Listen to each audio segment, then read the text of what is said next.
Film diawali dengan memperlihatkan suasana di Bandara Internasional Antwerp, Belgia. Seorang pramugari cantik dengan kode nama Cleopatra atau Giovanna tampak memasuki sebuah kamar hotel. Tanpa membuang waktu, ia segera mengeluarkan sejumlah perangkat canggih untuk memantau sesuatu dari kejauhan.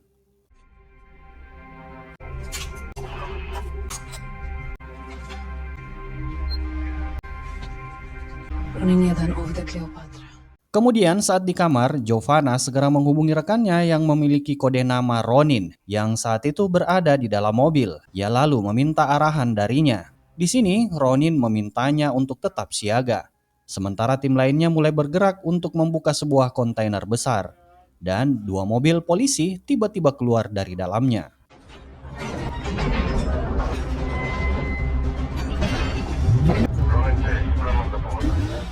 Ternyata mereka sedang menyamar sebagai polisi federal dalam sebuah operasi penyergapan terhadap sebuah pesawat.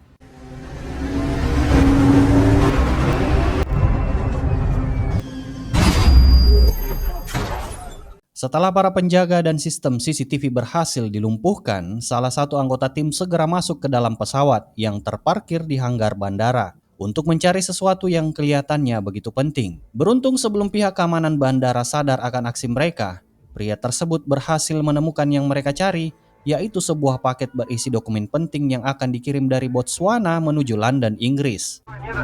Setelah mengamankan paket tersebut, tim mereka pun segera kembali masuk menuju kontainer dan segera meninggalkan airport.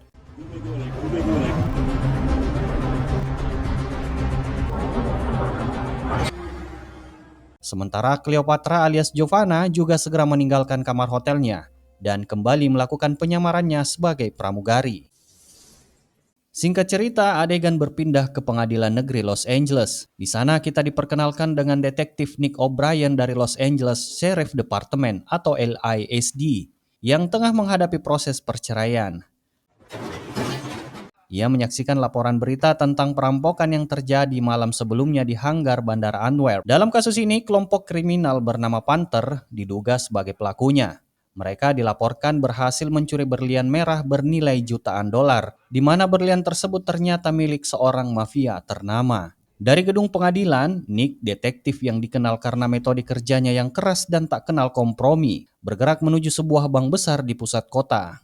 Ia mencurigai bahwa bank ini menjadi target selanjutnya dari kelompok perampok legendaris yang baru saja beraksi di Bandara Antwerp. Di sana, Nick bertemu dengan manajer bank dan mencoba menggali informasi tentang sistem keamanan yang diterapkan. Namun justru membuat sang manajer bersikap meremehkan Nick. Ia mengungkit kasus sebelumnya, di mana saat itu Nick mencurigai ada sebuah kasus pelanggaran, tapi nyatanya tidak ditemukan bukti apapun. Dengan pedenya, manajer itu juga memberitahu Nick bahwa bank mereka tidak mungkin bisa dirampok, bahkan untuk sekedar mencuri $1 pun. Setelah itu, ia pun meninggalkan ruangan. Adegan kemudian berpindah ke kota Nice, Perancis, tempat tim Panther kembali berkumpul setelah operasi sukses di Antwerp. Di sini kita diperkenalkan dengan pimpinan kru yaitu Giovanna. Ia adalah seorang ahli manipulasi serta memiliki jaringan luas dalam dunia kriminal internasional. Kemudian bersamanya ada Donnie Wilson, sosok kunci dalam geng perampok ini. Ia dikenal sebagai spesialis dalam perencanaan dan eksekusi perampokan, terutama yang melibatkan teknologi tinggi dan sistem keamanan yang canggih.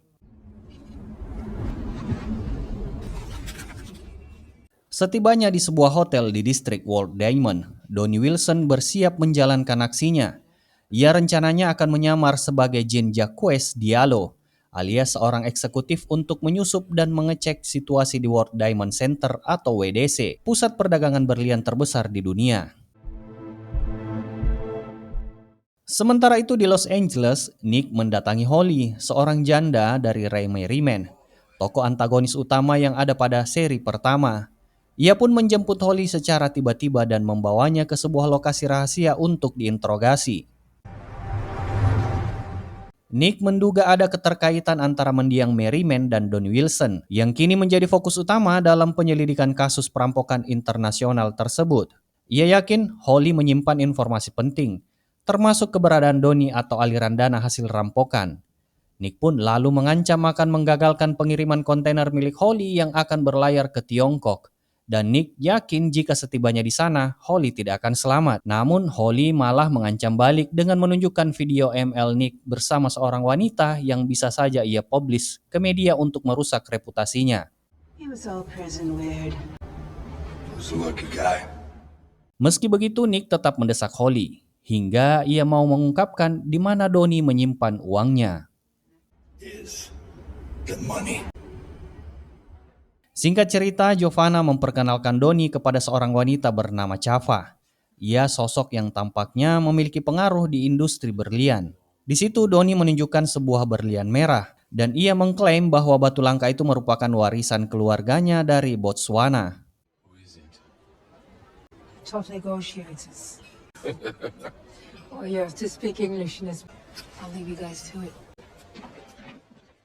Untuk itu, Chava kemudian membawa Donnie ke World Diamond Center atau WDC, pusat perdagangan berlian terbesar di dunia yang memiliki cabang di berbagai negara. Tempat ini terkenal bukan hanya karena volume transaksinya yang mencapai miliaran dolar, tetapi juga karena sistem keamanannya yang nyaris mustahil ditembus. Je suis ravi. Bienvenue. Keep an eye on him, yeah? Oui. Setelah melewati serangkaian pos pemeriksaan ketat, Donnie akhirnya berhasil membawa masuk berlian ke dalam WDC. Berlian tersebut diperiksa dan diverifikasi oleh tim ahli. Dan setelah dinyatakan autentik, sang manajer brankas memutuskan untuk menyimpannya di sebuah brankas pribadi hingga proses penilaian kualitas dilakukan pada malam harinya. Très bien. Tak ada yang perlu dikhawatirkan soal keamanannya, ujar sang manajer. Donnie yang sudah mulai menjalankan rencana besarnya mencoba memesan 1 unit brankas tambahan dengan alasan bahwa beberapa berlian lagi akan segera tiba. Tapi sayangnya seluruh brankas ternyata telah terbooking lebih dulu dan yang memiliki akses penuh hanyalah pemilik situs WDC LA. And they are reserved for site orders anyway. Beberapa saat kemudian, Donnie keluar dari gedung dan menemui Giovanna untuk menyampaikan masalah tersebut. Namun Donnie meyakinkan Giovanna kalau ia akan menanganinya. Adegan berpindah ke sebuah desa terpencil yang ada di Ulasai, Sardinia. Di sana kita diperkenalkan dengan seorang bos mafia yang bernama Octopus. Ia menerima laporan dari patron anak buahnya. Patron mengatakan kalau berlian miliknya telah dicuri di dalam pesawat. Dan ia juga mengatakan kalau kemungkinan berlian saat ini berada di WDC. Karena kesal, Octopus segera memerintahkan anak buahnya untuk menemukan berlian tersebut. Malam harinya setelah pengecekan selesai, berlian yang dibawa Donnie ternyata memiliki berat 3.274 karat dengan kualitas excellent. Namun saat diperiksa, pria tua ahli berlian menemukan sebuah alat GPS tersembunyi di tempat penyimpanan berlian. Pertanda bahwa ada pihak yang sedang mengintai mereka. Sontak Chava langsung mengambil GPS itu dan merusaknya. Ia juga menyampaikan bahwa karena berlian tersebut tidak dilengkapi sertifikat resmi, maka ia akan menawarnya dengan harga lebih rendah dari yang diminta Donnie. Setelah bernegosiasi, akhirnya mereka sepakat dan pembayaran pun dilakukan.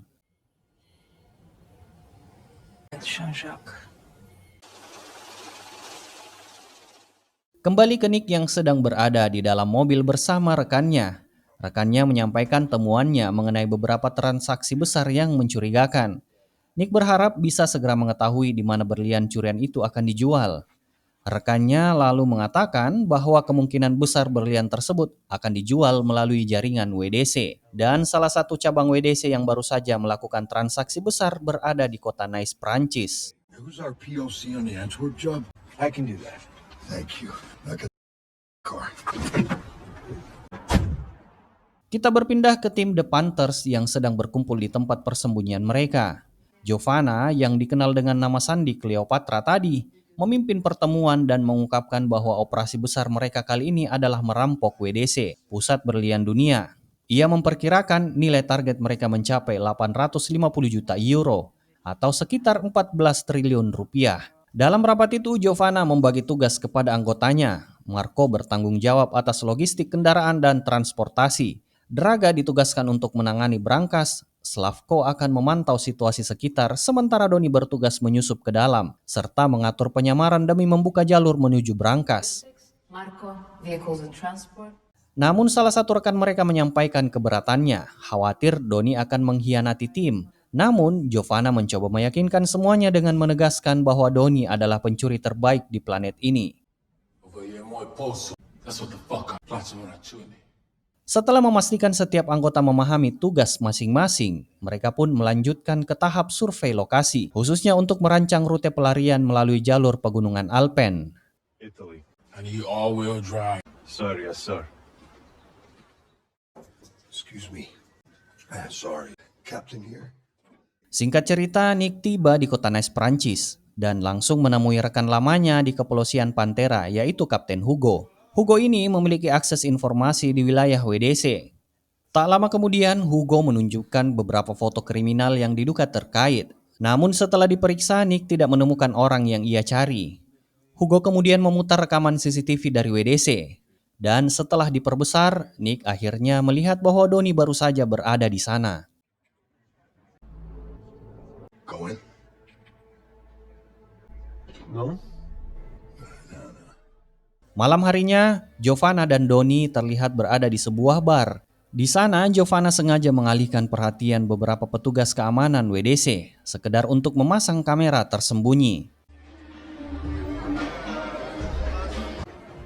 They got it.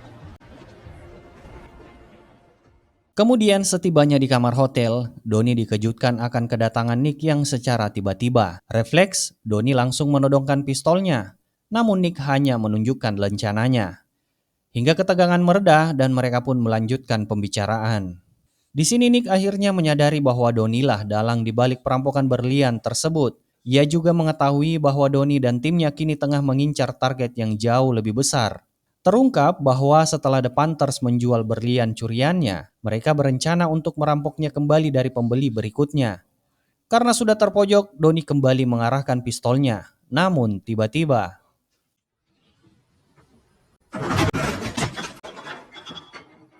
Nick meluapkan kekesalannya, bukan karena Donnie melakukan perampokan, tapi karena ia tak pernah diajak. Ia mengaku bangkrut, lelah dan muak dengan hidupnya yang bekerja sebagai pemburu penjahat. I'm broke and I'm sick of being known. Tanpa basa-basi, Nick langsung bertanya, bagaimana caramu masuk ke sana? Donnie hanya terdiam. Nick mengulangi pertanyaannya lagi dengan keras. Akhirnya, Donnie mengaku bahwa mereka saat ini masih menyusun rencana. Mendengar itu, Nick berkata bahwa ia bisa saja menghancurkan seluruh operasi Donnie kapanpun ia mau, tergantung suasana hatinya. Tapi kali ini setelah mempertimbangkan, Nick ingin bergabung dengan tim The Panthers. Di sisi lain, para mafia juga telah tiba di lokasi terakhir yang mereka lacak melalui GPS dari informan mereka. Sinyal itu menunjukkan bahwa keberadaan berlian terakhir terdeteksi di kota Nice. Sementara itu, Donnie memperkenalkan Nick kepada Giovanna. Dan untuk menutupi identitas aslinya, Nick mengaku bahwa mereka adalah teman lama yang pernah bertemu di penjara. Walaupun tim Panther sebenarnya tahu kalau Nick adalah seorang polisi, namun Giovanna tetap yakin kalau Nick kedepannya akan sangat berguna demi keberhasilan misi ini. How'd you guys meet? Among other things. Di sisi lain, tak jauh dari sana, antek mafia yang diam-diam mengamati pergerakan tim Panthers ternyata memiliki seorang informan. Orang inilah yang sebelumnya berhasil menyusupkan GPS ke tubuh Donnie. Meski demikian, sang bos mafia memilih untuk tidak bertindak gegabah dan tetap tenang. Good job. Let's get it. Sore itu, Donnie mendatangi Chava di kantornya, bermaksud menyewa brankas di rumah Chava selama beberapa minggu, dan Chava pun menyetujuinya. Space, exactly. Malam harinya di sebuah klub malam, Donnie memperkenalkan Nick kepada rekan-rekan tim Panthers lainnya. Tak lama karena sudah akrab, Nick pun disuguhi minuman hingga mereka pun semua oleng-oleng ria.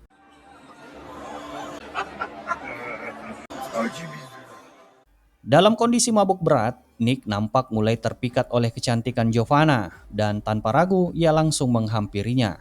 Hal itu tidak luput dari perhatian Marco yang ternyata adalah mantan Giovanna. Dan tanpa diduga perkelahian pun terjadi antara mereka.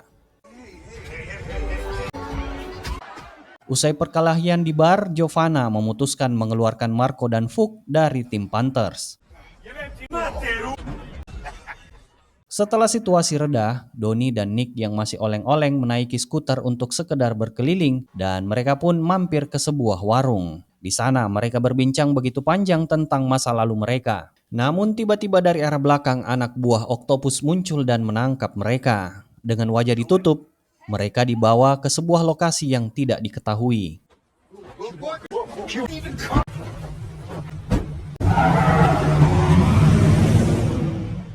Singkat cerita, Donnie dan Nick dibawa ke tengah laut oleh para mafia untuk diberi pelajaran yang keras.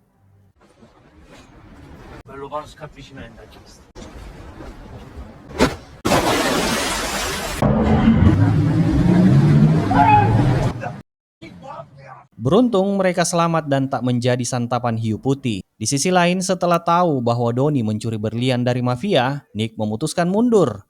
Namun keputusan itu tak bertahan lama. Saat meninjau situasi di WDC dan menemukan celah, Nick pun kembali menyusun rencana. How's the hangover, mademoiselle? Slavko kemudian menjelaskan bahwa WDC hanya memiliki satu jalan masuk dan satu jalan keluar, tanpa pintu darurat maupun pintu kebakaran. Bravo. They're out.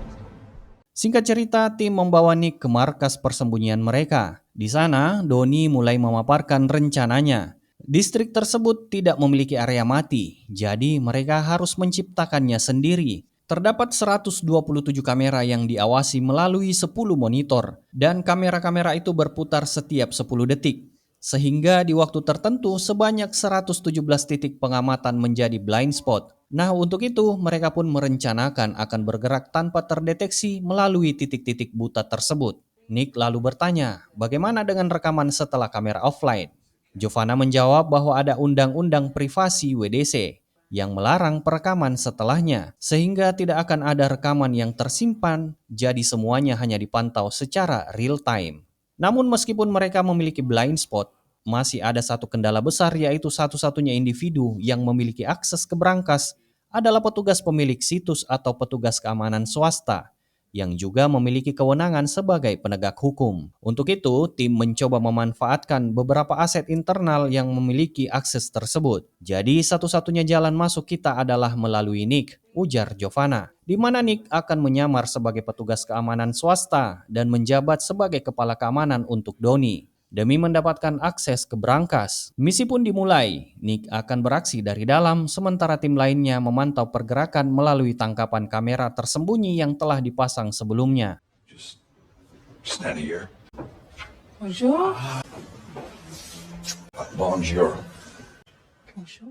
Giovanna kemudian memberikan sebuah jas khusus yang telah dilengkapi dengan ISR, sebuah alat perekam yang bisa mengambil gambar dari segala arah. Di momen itu juga terlihat benih-benih cinta tumbuh di antara mereka.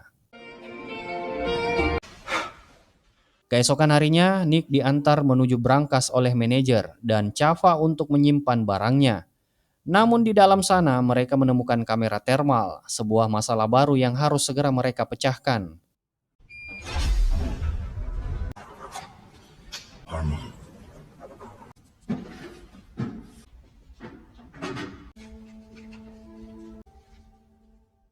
Sebelum pergi, Nick juga sempat mendengar percakapan antara keduanya bahwa Mere akan pergi menonton bareng di sebuah kafe pada malam minggu nanti.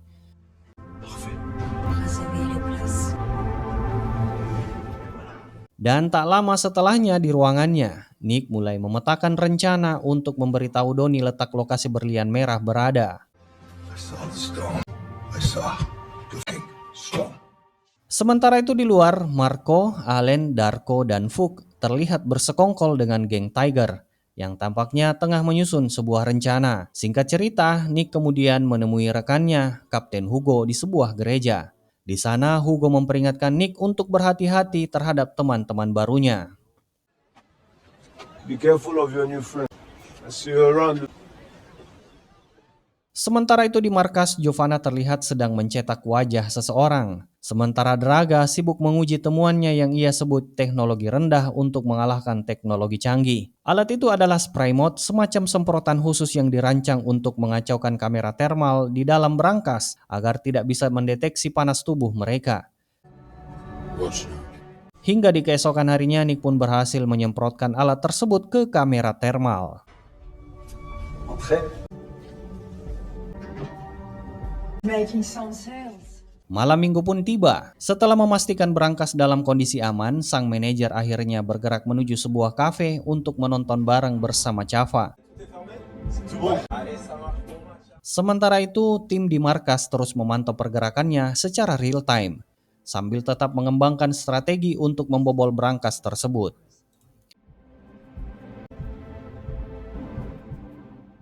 Sementara itu, Draga, Slavko, Doni, dan Nick mulai bergerak dengan perlengkapan lengkap. Begitu pula Marco dan anggota tim lainnya. Mereka berhasil melewati penjagaan di pintu masuk gedung sebelah menggunakan pemindai wajah yang telah dipalsukan. Kini mereka harus menyusup ke gedung utama melalui atap. Setelah berhasil naik, Giovanna mulai mengarahkan mereka masuk dengan presisi waktu blind spot sesuai interval rotasi kamera pengawas.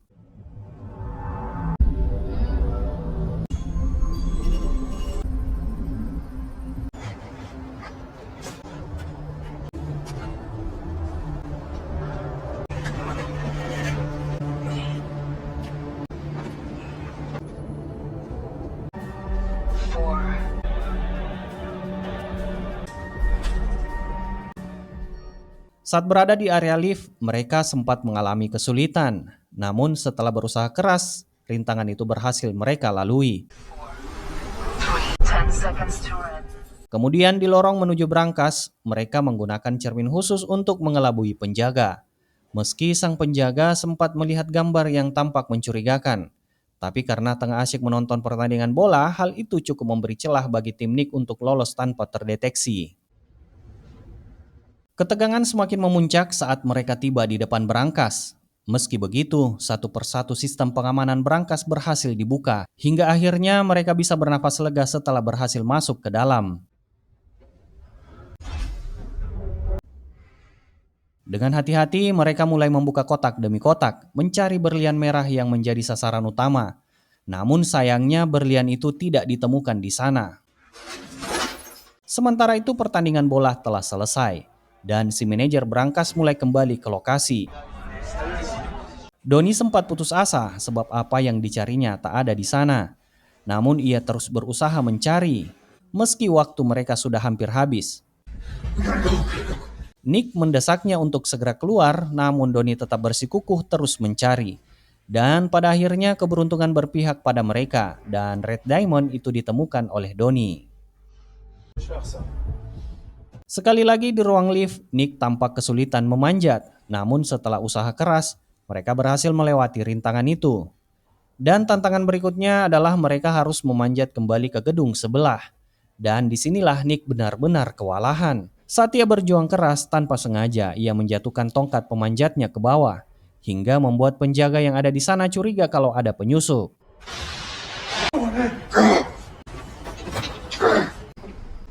Untuk itu, Nick terpaksa melemparkan tasnya dan meminta rekannya segera pergi. Sementara ia akan masuk kembali ke gedung untuk mencari jalan keluar lain. Namun tiba-tiba seorang petugas mendekatinya dan mendesaknya. Jadi tanpa pilihan lain, Nick terpaksa melumpuhkan petugas itu dan segera bergegas keluar menuju sisi utara. Dan mereka langsung menuju ke sebuah basement di mana Giovanna sudah menunggu bersama fannya.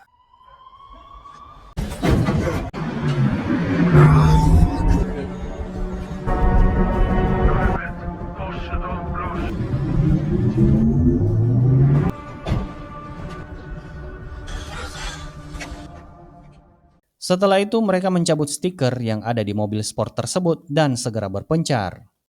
Dalam pelariannya, Slavko, Doni, dan Nick tiba-tiba diserang oleh Marco dan Vuk yang ternyata berkomplot dengan Tiger untuk merampas rampokan mereka, hingga pertempuran sengit pun terjadi.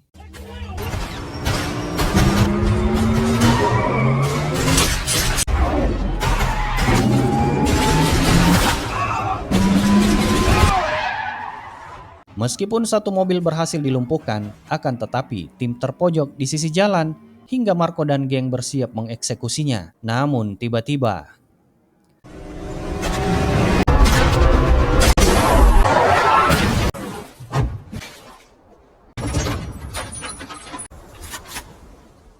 Marco dan Fook tewas oleh antek-antek bos mafia Octopus yang sebelumnya berhasil menyelamatkan anggota tim The Panthers. Dan di sini Donnie kemudian mengembalikan berlian merah tersebut setelah mafia itu menyelamatkan nyawa mereka. Namun meskipun begitu, tim Panthers telah mendapatkan keuntungan dari hasil penjualan berlian merah tersebut.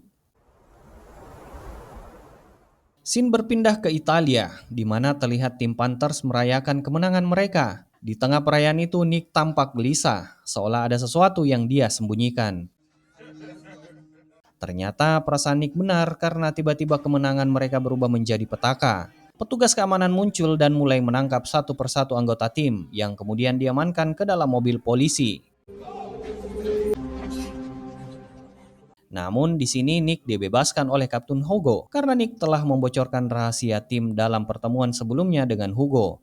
Di sini Nick juga terlihat dipenuhi rasa bersalah karena telah mengkhianati rekan-rekannya itu. You want something else? Di sisi lain, patron tangan kanan Octopus membaca berita tentang penangkapan Donnie dan segera menelpon seseorang. Sementara itu di penjara Prancis, Donnie menerima kunjungan dari Nick. Nick akhirnya mengakui peran gandanya dalam pengkhianatan tersebut. Tetapi ia juga menegaskan bahwa persahabatan mereka selama ini belum berakhir. Seakan Nick memberikan isyarat kalau masih ada kesempatan untuk melarikan diri. Sit back left. Singkat cerita, saat Donnie sedang diangkut ke fasilitas penjara lainnya, ia mulai mencurigai ada sesuatu yang tidak beres. Dan benar saja karena konvoi mereka tiba-tiba diserang oleh pasukan bersenjata. Alhasil, Donnie pun kemudian diterbangkan dengan helikopter menuju sebuah pulau bernama Sardinia.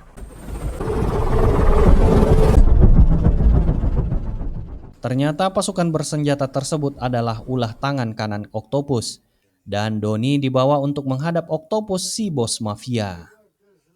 Donnie meyakini mungkin saja kalau si bos mafia ini akan menghabisinya. Namun segera dijawab oleh Octopus, "Jika aku benar-benar ingin kamu mati, sudah lama dilakukannya."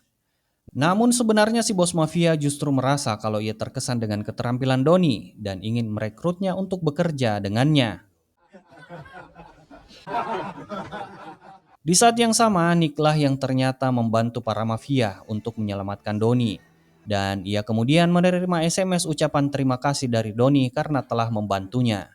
Hingga tanpa kita sadari, film pun selesai. Terima kasih sudah menonton, semoga kalian terhibur. Sampai jumpa di alur film seru lainnya, and bye-bye.